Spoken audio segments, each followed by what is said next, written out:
Unnecessary controversy over languages in Afghanistan. Language is more than just a mode of communication. It is a way to conserve one's culture and pass down history, and also provide a gateway for the rest of the world to explore their society. The history behind Farsi has always been rich, and the language has contributed greatly in many areas such as sciences, literature, philosophy, commerce, and religion. Unfortunately, the same cannot be said for Pashto.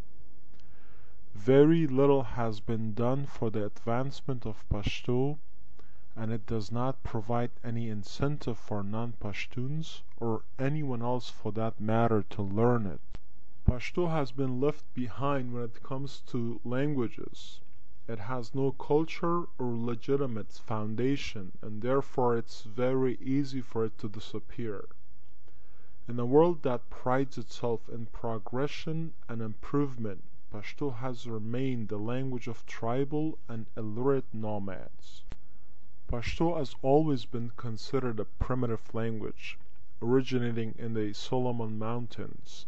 Currently, it's mostly spoken in lawless or tribal areas of Pakistan, southern Afghanistan, and is hardly heard anywhere else.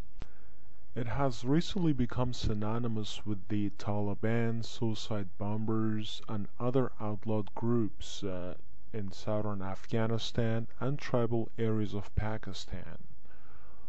All Taliban are Pashtuns, but all Pashtuns are not Taliban. In fact, in Afghanistan, if one wanted an education or be a part of civilization, one had to be fluent or at least familiar with Farsi. Pashtuns are also commonly heard calling the non-Pashtuns the immigrants of Afghanistan. Ironically, they themselves are speaking the language of the so-called immigrants. In America, it's the immigrants that have to learn the official language of the country, which is English, in order to survive and have a life. It is the same way in Afghanistan. Those that cannot or do not want to learn English in America often have translators and or live in ghetto communities, surrounding themselves with others like themselves. Another commonality among Pashtuns in Afghanistan. Farsi is the dominant language in the government's offices, at official meetings, in the courts, in publications, on the radios, on television programs, and especially in the areas of education. Pashto speakers often complain that their language has always been discriminated against. If only they were aware that it is their own people who have been discriminating against the language and have even gone so far as to damage it as well. The Putta Khazana has single-handedly caused more harm to Pashto than anything else could have. The fraudulent anthropology has been tried to be passed off as an authentic work of literature. Its inventor Abdullah Bibi claimed that it contains Pashto literature dating as far back as the 7th century. If Pashto had existed that far back, it would not be in the position that it is today. The language is very limited in words and descriptions.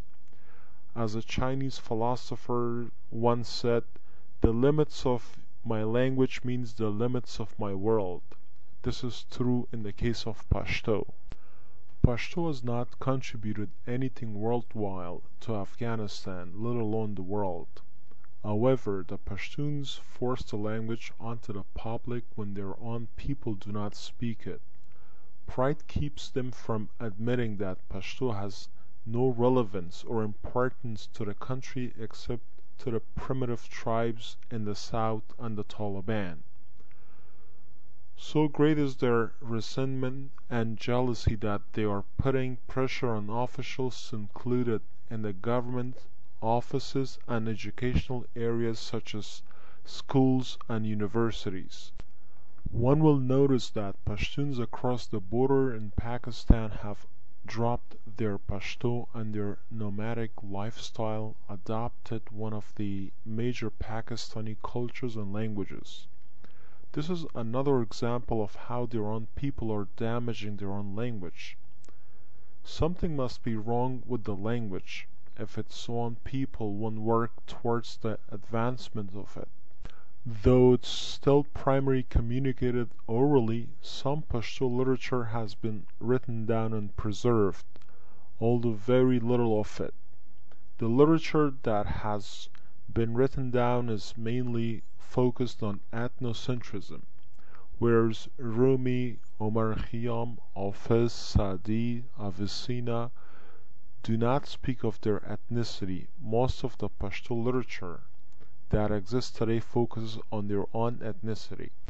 Take Khushal Khan Khattak for example. He's an icon of Pashto, or he's considered the greatest writer or poet in Pashto language by his Pashtuns.